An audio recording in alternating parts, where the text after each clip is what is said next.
পঞ্চম শ্রেণী আমাদের পরিবেশ বইয়ের চতুর্থ অধ্যায় পরিবেশ ও সম্পদের প্রশ্ন উত্তর।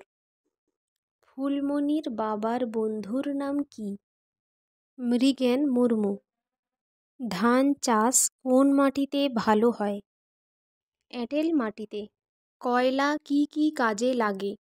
জ্বালানি হিসেবে, বিদ্যুৎ উৎপাদন, ইস্পাত ও লোহা তৈরি ও বিভিন্ন শিল্প প্রক্রিয়াকরণে এবং কিছু রাসায়নিক দ্রব্য তৈরি করতেও কয়লা ব্যবহার করা হয়। পশ্চিমবঙ্গের কোথায় কয়লা পাওয়া যায়? আসানসোল, রানীগঞ্জ অঞ্চলে।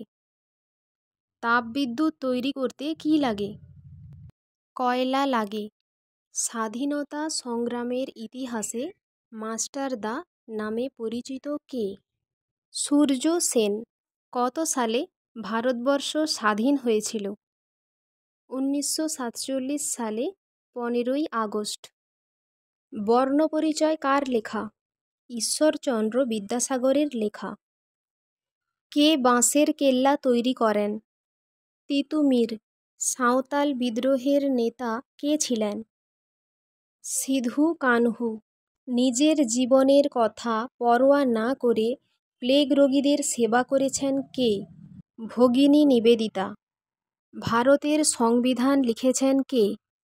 বাবাসাহেব আম্বেদকর। শিক্ষক দিবস পালন করা হয় কার জন্মদিন? সর্বপল্লী রাধাকৃষ্ণনের। ভারতের দ্বিতীয় রাষ্ট্রপতি কে ছিলেন? ডক্টর সর্বপল্লী রাধাকৃষ্ণন। সাধারণতন্ত্র দিবস পালিত হয় কবে? 26শে জানুয়ারি। সিধু কানহু কে ছিলেন? সাঁওতাল বিদ্রোহের নেতা।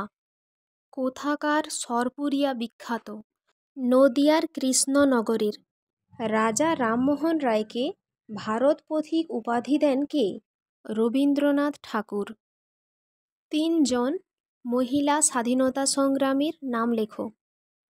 ঝাঁসির রানী লক্ষ্মীবাঈ, বেগম হজরত মহল, প্রীতিলতা ওয়াদ্দেদার।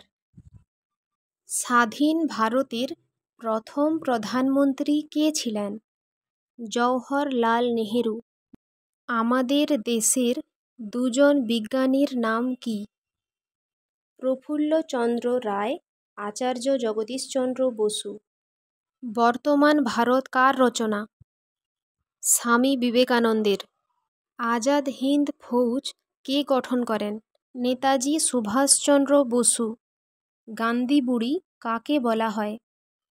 মাতঙ্গিনী হাজরাকে।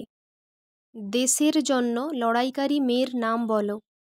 কল্পনা দত্ত, মাতঙ্গিনী হাজরা।